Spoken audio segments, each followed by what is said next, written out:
Hare Krishna. Yes, go ahead, please. Today, we can see your screen. Thank you, Prabhu. Today I prepared a summary of today I'll be talking about chapter 2 in Bhagavad-Gita, especially the shlokas 2.9, 2.10, and 2.11. What you can see right now is a small little PowerPoint presentation that I prepared explaining why I feel chapter 2 and why I selected these 3 verses. The second chapter of Bhagavad-Gita is Sankhya Yoga. This is the most important chapter of the Bhagavad-Gita as Lord Krishna condenses the teachings of the entire Gita in this chapter. Sankhya Yoga can be categorized into 4 main topics. Those are: Arjuna completely surrenders himself to Lord Krishna and accepts his position as a disciple and Krishna as his guru. He requests Lord Krishna to guide him on how to dismiss his sorrow.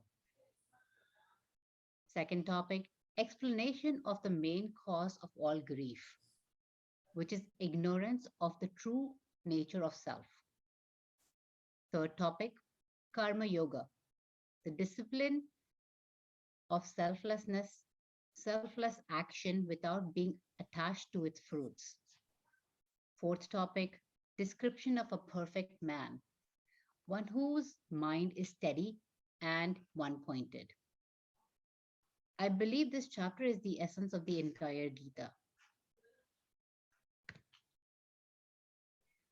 Further to the explanation and my viewpoint, I see here in the chapter 2, Lord Krishna is explaining the fundamentals of life to all mankind via his instructions to Arjuna. In the battlefield of Kurukshetra, Arjuna, who forgetting his prime duty, was proposing not to fight the battle based on sense gratification, like compassion towards his material body, his material relations, and results arising from his actions. The points that we have covered in again the chapter 2, dial down to what I could think about is the purpose of human life and human existence, the relationship of eternal soul to material body, importance of following the duties and responsibilities without the considerations of results arising. Finally, the understanding that Krishna consciousness is achieved when only one is fully dependent on the goodwill of Krishna. Based on that, we will be discussing from chapter 2, verse 9, 10, and 11. I'm going to change this PowerPoint to Veda base. I hope everybody can see the screen. Text 9.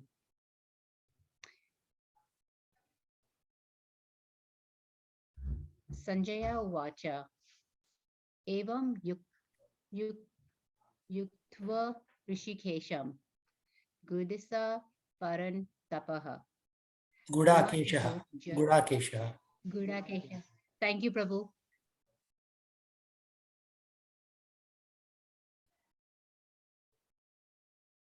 Na yotsna iti govindam.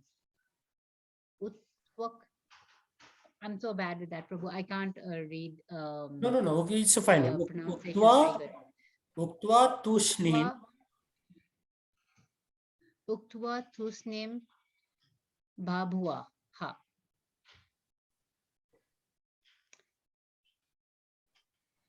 Would anybody like to read the purport? Yeah, I will read it. Dhritarashtra must have been very glad to understand that Arjuna was not going to fight and was instead leaving the battlefield for begging profession. But Sanjaya, I lost the screen. But sorry. Sanjaya disappointed him again in relating that Arjuna was competent to kill his enemies, Parantapaha. Although Arjuna was, for the time being, overwhelmed with false grief due to family affection, he surrendered unto Krishna, the supreme spiritual master, as a disciple. This indicated that he would soon be free from false lamentation resulting from family affection and would be enlightened with perfect knowledge of self-realization or Krishna consciousness and would then surely fight. Thus, Dhritarashtra's joy would be frustrated since Arjuna would be enlightened by Krishna and would fight to the end. But this is very interesting because Srila Prabhupada says that although he was overwhelmed with false grief, he surrenders to Krishna. Okay. Yeah, go ahead. So in the next. So what is your commentary on that? What is your commentary on 2.9? We have seen what Prabhupada said. What I understand from 2.9, what I feel from 2.9, and what I would like to explain that is the essence of the chapter 2, where in this place is where Lord Krishna is explaining Arjuna that, and Arjuna is accepting Lord Krishna as superior master, where he sees that, like, hey, I'm missing the main point and the main purpose of life and why he is even born on planet Earth. To fulfill his prime responsibility was to fight in the battle of Kurukshetra, to bring justice. And we as humans, when we are on Earth, we get so busy with the Maya in front of us and the illusion in front of us, we forget the purpose of our life is to find a way back to God. And that's what I felt like. We just keep ourselves busy in the mundane, day-to-day anomalies and miss the main point. Okay, very good, very good. Anybody has any thoughts on Disha Mataji's commentary?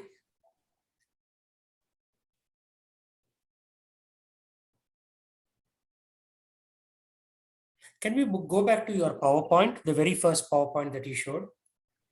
Yes, Prabhu. Right. So, yep. Yeah, the next slide. The second slide. Yes, Prabhu. Right. I see that there is something more in the points covered, right? So before the purpose of human life, what does Krishna talk about? He talks about the sense of duty of a Kshatriya, right? He says, I don't want to fight. So he touches upon the duties of Kshatriya. And after he talks about that, there is something else also in chapter 2 that he talks about. The whole concept of 2.62 till 2.79. He talks about what? Senses, sense gratification. Yes. Chapter 2 was it was very, very, very in depth. And that's the reason why the entire chapter is so filled with knowledge and it's got pearls of wisdom that I think I could just cover 2.9, 10, and 11 today. And I was like, we will maybe later on sometime it would be where I prepare the slides for the chapter, later parts of later verses of chapter 2. Got it. Let's go back to the previous slide. Yes, Prabhu. Yeah, so you already mentioned it. Description of a perfect man, one whose mind is steady and one-pointed. So there is a 4B, yes.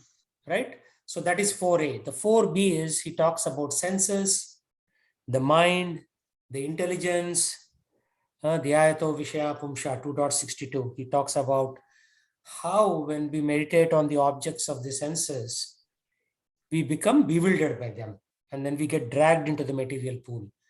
Lust comes. From lust, if it is satisfied, it's good. If it's not satisfied, it becomes anger.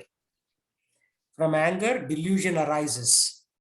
And we fall back into the material pool. So there's a 4B, which is, yeah, mind should be steady and one-pointed. But what happens if you are not one-pointed? We fall from a spiritual platform to the material platform. Wonderful description. Yeah. So that is will add that. Yeah, the 4B is senses, sense gratification, sense control. So he lays a lot Senses of and habits. emphasis on that one, because most people, they want to be spiritual, but why are they unable to be spiritual? Because the senses drag us down. It's okay. Yes. One day you can eat this chicken kebab. It's okay. All right. So from a spiritual perspective, eating meat is bad. But we'll say, okay, one day it is chalega. And then you fall for it. Or one day I'll watch this movie instead of reading Bhagavad Gita or going to the temple. So the sense is very subtly trapping you. So that is a key point. Like from 2.62 onwards, Krishna emphasizes on that one. So because if you control senses, everything else is pretty easy actually. I mean, it's not that difficult. But the senses will trick us into failing. Right? Even in the material platform, senses will trick you. Right? Like there'll be two students, like it used to happen in my college. Like next day there'll be exam. And then one fellow will say, hey, Avinash, let's go. Let's drink a couple of beers. So Avinash will say, oh yeah, tomorrow test hai. And it chalega. You just have, it doesn't matter that much. So this fellow will drink a little bit and he's still studying, but nothing is going into his head. And next day he will not get the same marks that he would have otherwise received in the examination.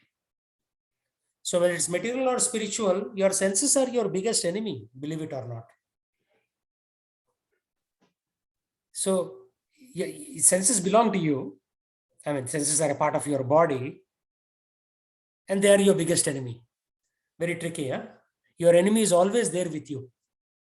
Enemy is not outside. Enemy is there on the surface of your body in form of senses like sight, smell, taste, touch.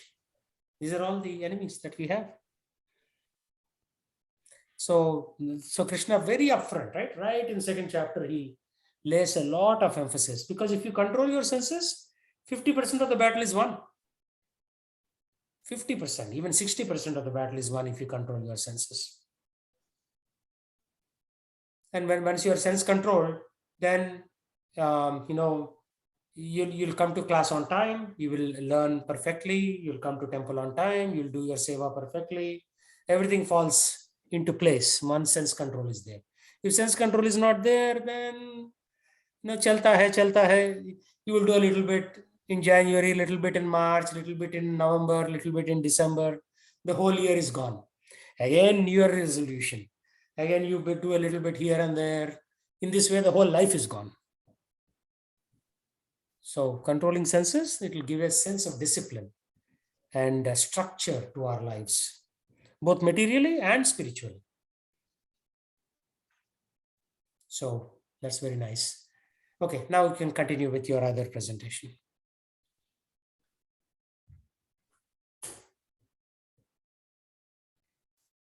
So we just completed chapter 2, verse 9, and we're going to continue with chapter 2, verse 10. Tam uvacha Rishikesha Parhasana eva Bharata Tenyor ubhyor madhye Visidantam idam vacha. So here I want to say something, right? I am from South India. You are from Sindh. Punjab and Sindh is where all these things happen. If you remember, Punjab, Sindh, Haryana, that is where the Sanskrit was extensively spoken.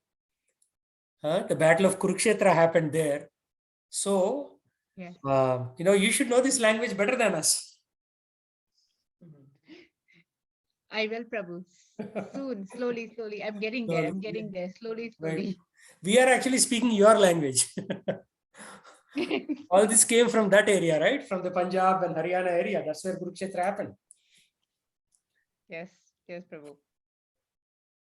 Anisha and me are learning to read Bhagavad-Gita and Sanskrit together. Very nice. Okay, continue.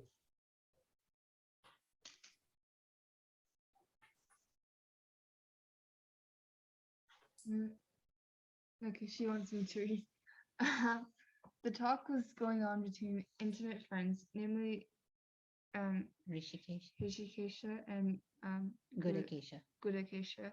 As friends, both of them were on the same level, but one of them voluntarily became a student of the other. Krishna was smiling because a friend had chosen to become his disciple. As Lord of all, he is always in the superior position as a master of everyone, and yet the Lord agrees to be a friend, a son, or a lover for a devotee who wants him in such a role. But when he was accepted as the master, he at once assumed the role and talked with the disciple like the master, with gravity as is required.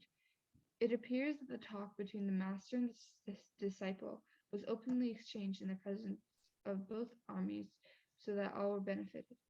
So the talks of Bhagavad-Gita are not for any particular person, society, or community, but they are for all, and friends or enemies are equally entitled to hear them. So my understanding from chapter 2, verse 10 is that Bhagavad Gita is a book of knowledge, and the book of knowledge is available to anybody and everybody, and it's not only belongs to a certain set of people in the society.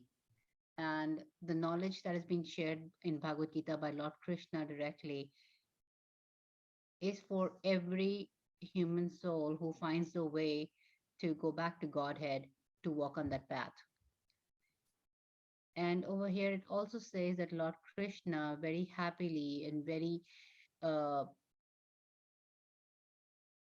very happily and would be there for his devotees, the way the devotees want to see him as a friend or son, a lover, in any role, in any such role where you want Lord Krishna to be there, he'll be there for you. It's just that you will have to walk the path.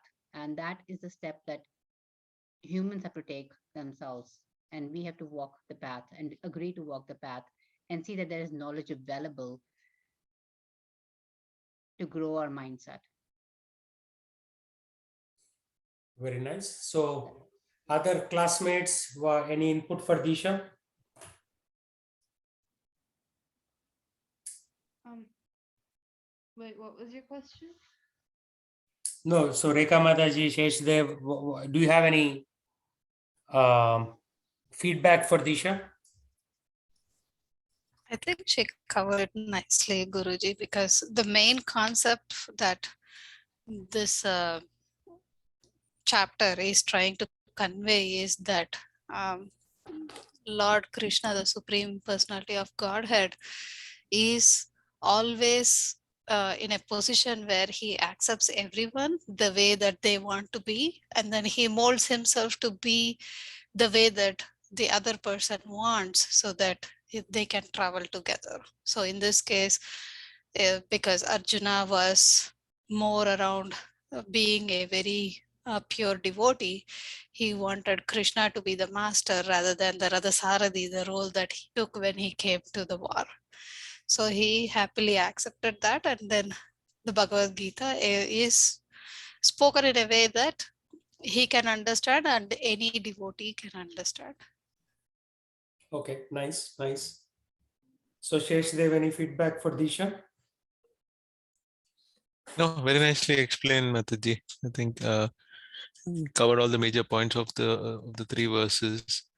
Um, I think for reading, what helped me when initially when I was trying to read Sanskrit was listening to other Prabhujis or other Maharajas reading verses. So when somebody was reading it and I'm looking at the verse, it helps you pick up the pronunciation better. Yeah, Just my 2 cents. that's a very good point. Because if you try to do self-reading, you don't have a baseline. But when you hear, like that's how I learned, right? I didn't know anything about these things.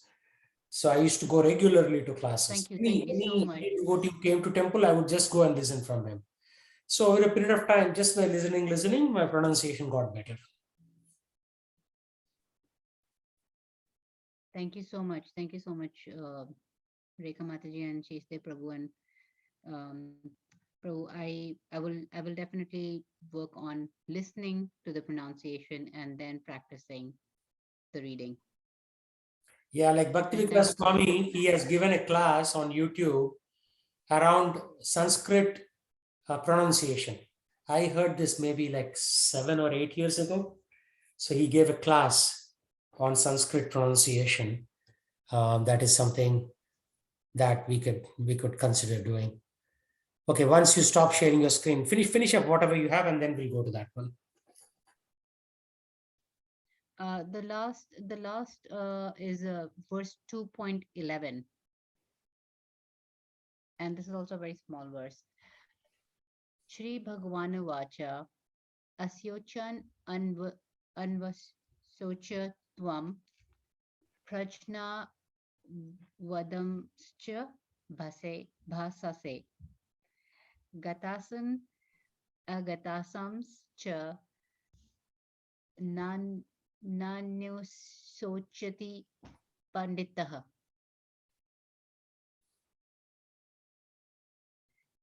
The purport of this of 2.11, the translation is: the Supreme Personality of Godhead said while speaking learned words, "You are mourning for what is not worthy of grief. Those who are wise lament neither the living nor the dead." Purport: the Lord at once took the position of a teacher and chastised the student, calling him indirectly a fool. The Lord said, "You are talking like a learned man, but you do not know that one who is learned, one who knows what is body and what is soul, does not lament for any stage of the body, neither in the living nor in the dead condition." As explained in later chapters, it will be clear that knowledge means to know matter and spirit and the controller of both.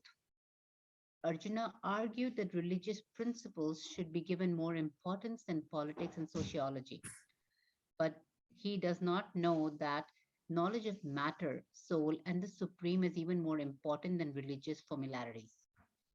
And when he was lacking in that knowledge, he should have posed himself as a very learned man.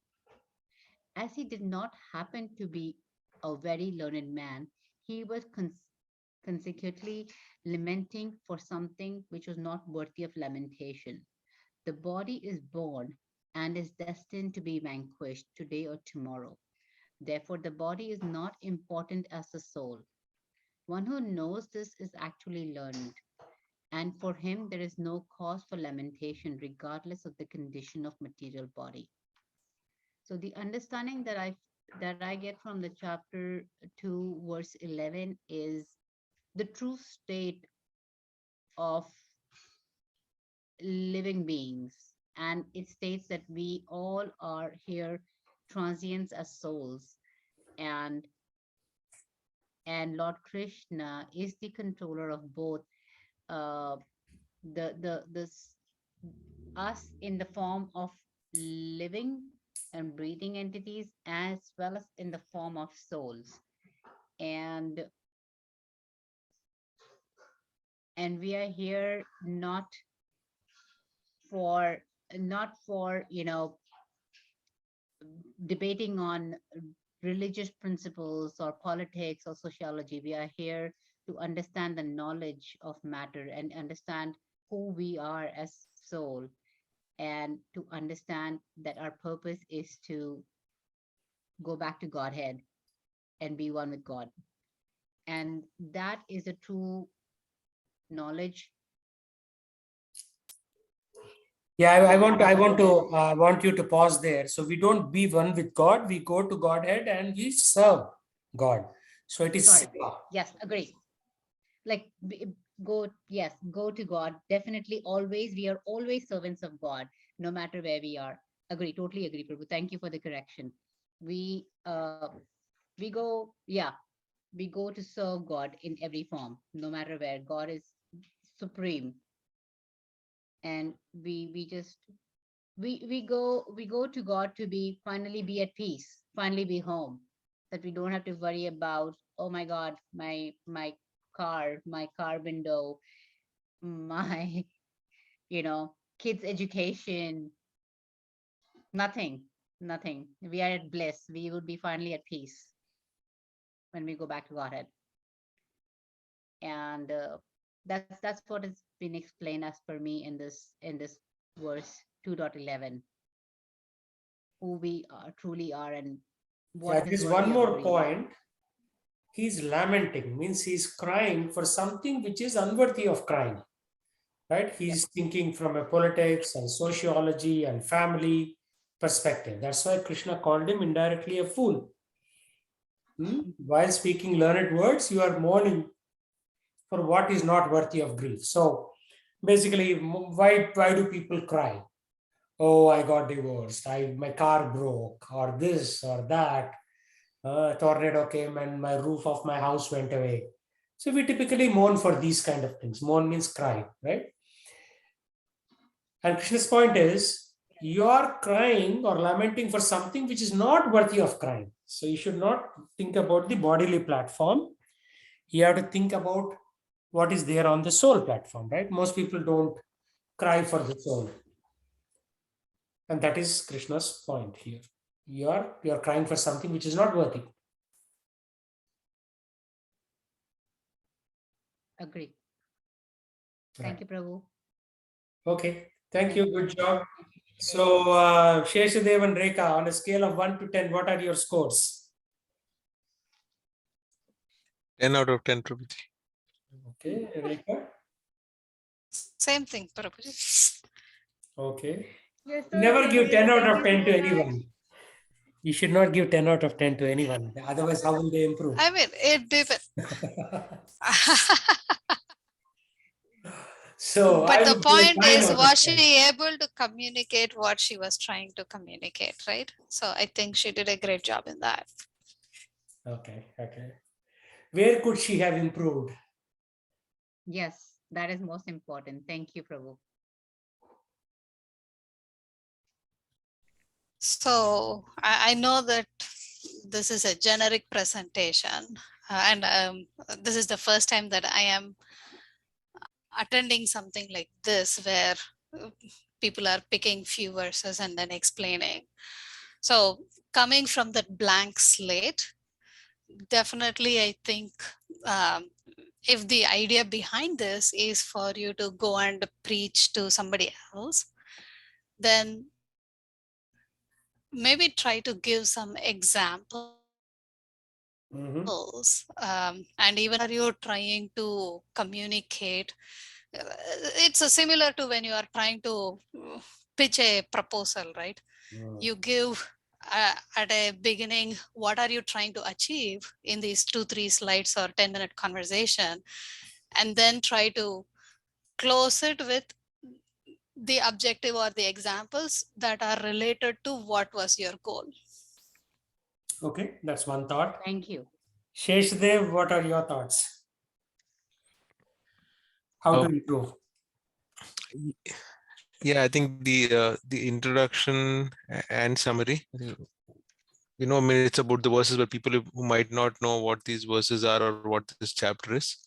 A quick intro on what we're going to cover, and then uh, just summarize in the end. I think we spoke about a lot of points. Just key points or key takeaways for the audience at the end would help. Yeah.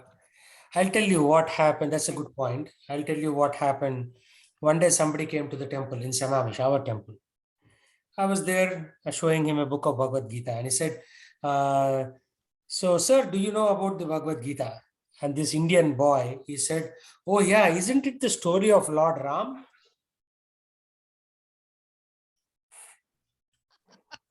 No. So you have to assume complete ignorance on the other party. So you should say, today I'm going to talk about Bhagavad Gita. Bhagavad Gita was spoken by Lord Krishna on the battlefield of Kurukshetra 5,030, 40 years ago in what is now known as modern day Delhi, near modern day Delhi, a place called Kurukshetra. You can still go to that place today. There are 18 chapters of the Bhagavad Gita, and I'm going to dive deep on chapter 2 because we can say whatever, right? I feel inspired by it, or it's a very great summary. So without that context, and also the general audience will not be so nice and sweet like the audience here. Got it. What will they say? Objections. Make a list of objections and you should handle them beforehand. One of the objections is we don't believe in Bhagavad Gita, we believe in Bible. Other is this is like a very old-fashioned book. We follow Deepak Chopra's book now. Right? Or I don't think it is necessary to, think about God. You just be a nice person, go to office, make money, buy in grocery stores, cook, eat, and go to sleep. Right?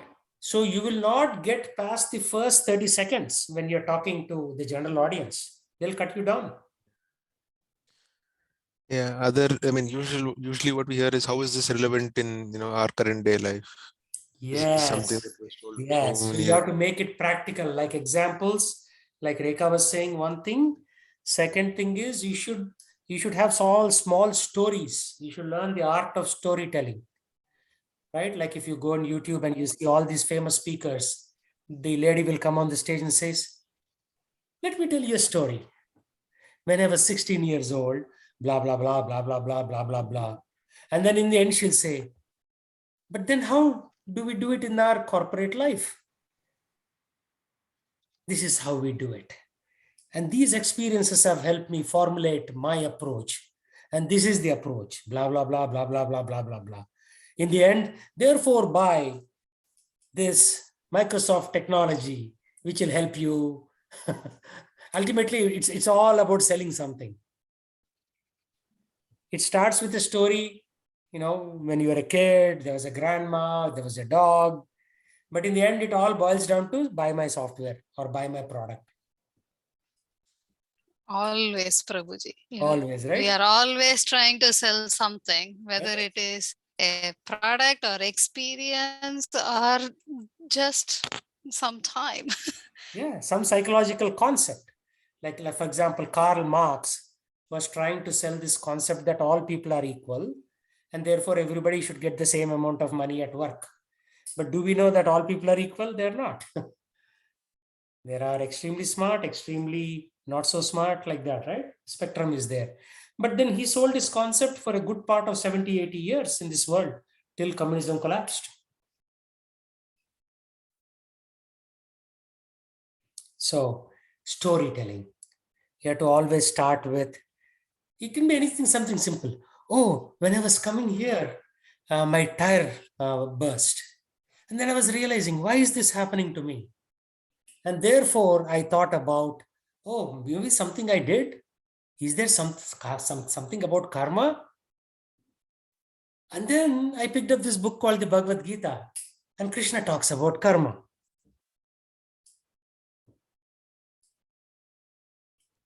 Right? Thank you, Prabhu. Yeah, go ahead, Rekha. So, I just want to give a comment that as first time presentations, we may not go that far in terms of the type of examples and thinking about people pushing back about Bible and all those things. But I think at least beginning with giving it a structure around establishing what we are trying to communicate, and then how they are connected, and then how we can see that the others can achieve the goal by concentrating on this Bhagavad-Gita or a specific theme or whatever we pick for the presentation. I think that's more of a baby step, the one where we really are able to come with lots of these practical examples or being able to tackle for any opposition. I think it takes a little bit of time. So at least personally, that's what I feel, so that we are not really getting scared as to, oh, then am I going to be able to present it? That's not the place where we should be. Yeah, this is not intended to scare, right? This is intended to learn appropriate insertion of the message in a casual conversation, right? Yeah, otherwise, they'll say, oh, she's like a Bhagavad-Gita teacher, leave her alone. Right? True, true. It No, should be very I'm just calling conversational. it out because the ones that you are mentioning, Prabhuji, that one comes with a little bit more experience, definitely. That is true. Yes, that is true. We But should somehow you try have to find a, there's always yeah. Correct, correct. based on the person.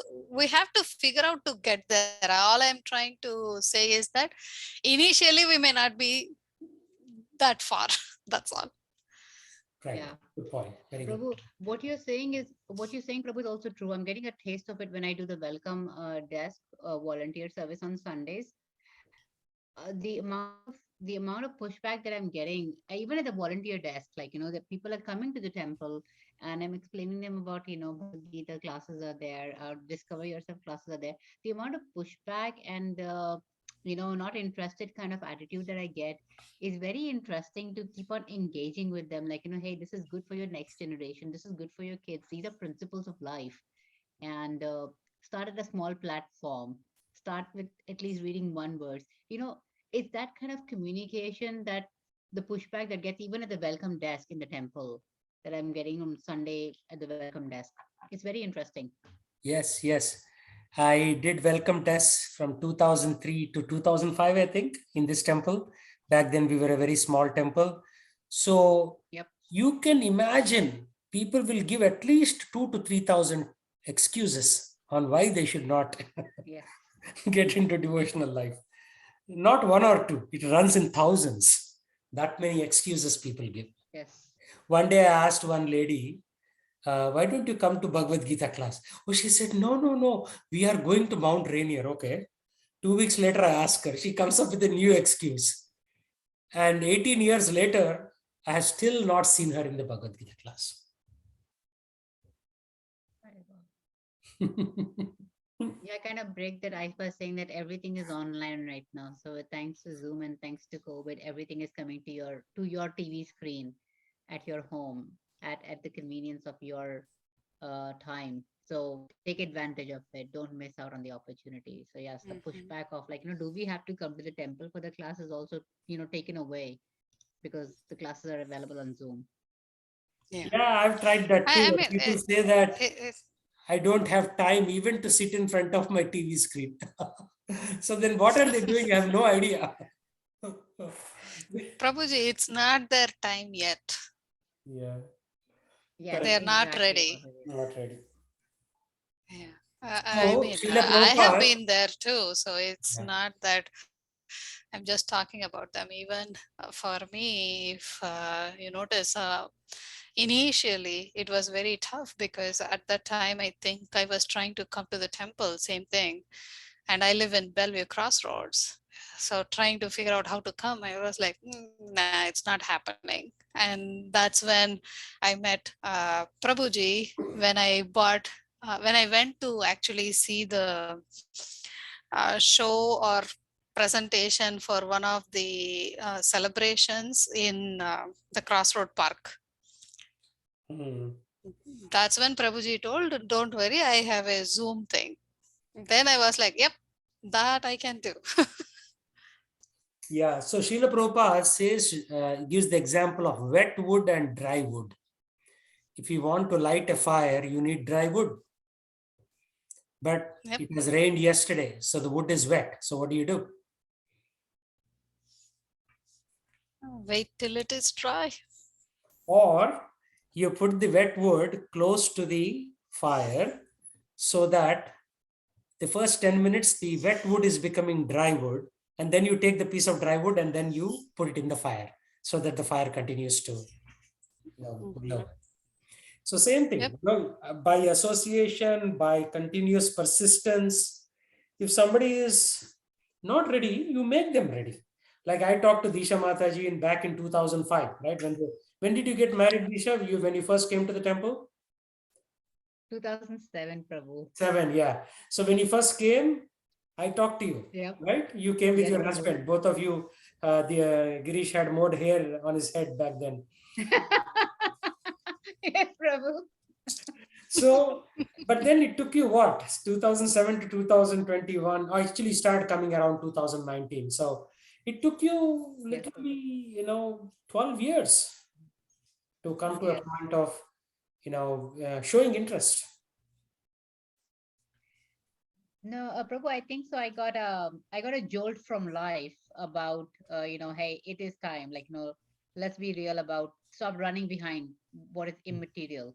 Like me, true reason for you coming. Like, after my dad passing away was like a real, how Yes, do I say, a yes, wake up call for me that everything else is mundane, everything else is comes and goes, and yeah, nothing is here forever. So let's get real.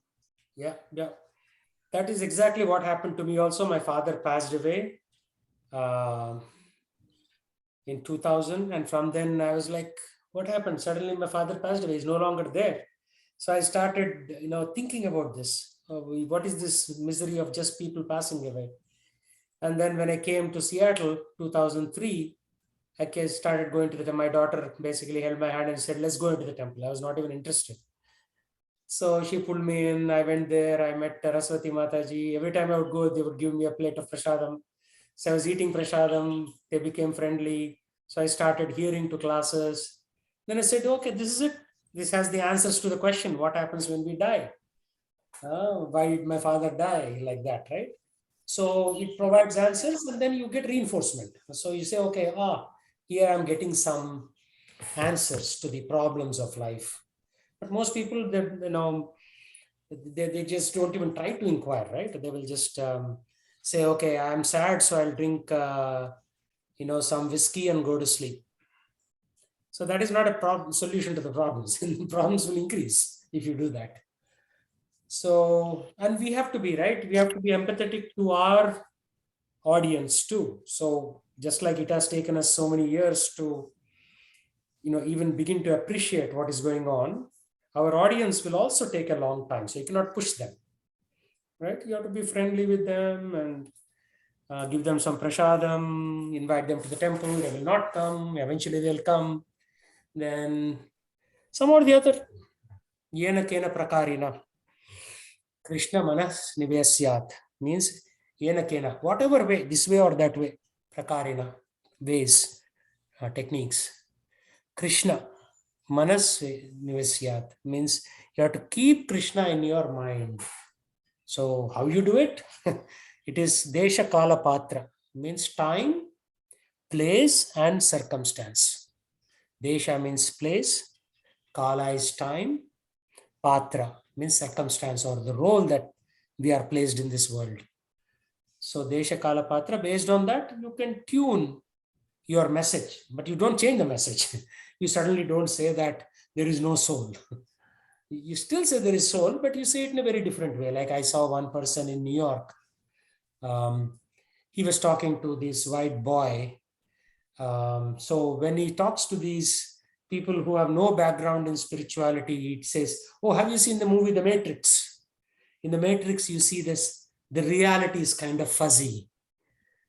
So that is how he'll kind of talk to them. And one other Prabhu in San Diego, he established a lounge. It's called the Krishna Lounge. So he'll have like dimly lit lighting and some lounge chairs, and then he'll give them some fruit juices, and then he will talk as if like he'll create a bar-like atmosphere, right? So normally in bar you drink alcohol, in this bar you will drink some fruit juice, and then he will engage them in a conversation. So different techniques, but you can do it. And by doing it, you are benefiting, right? So you are becoming dear to Krishna when you teach other people about Krishna. It is not about conversion. They can still remain whatever they are, but you are bringing them progressively, step by step, closer to Krishna, like that. And during Prabhupada's days, people were very, very innovative. Very, very, they used all kinds of techniques. Like they would smuggle Bhagavad-Gitas into Eastern Germany.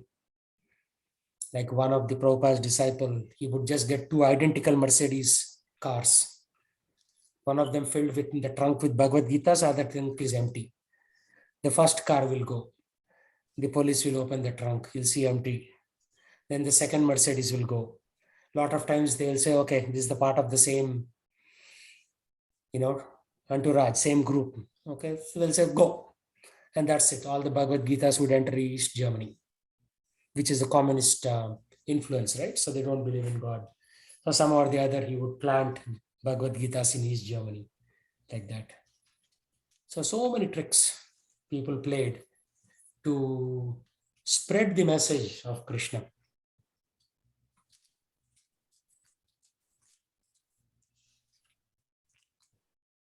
You don't have to do so many tricks. Right now you have LinkedIn, Facebook, so many ways that you can engage people.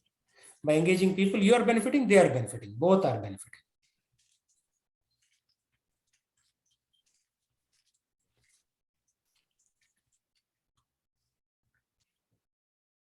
Okay.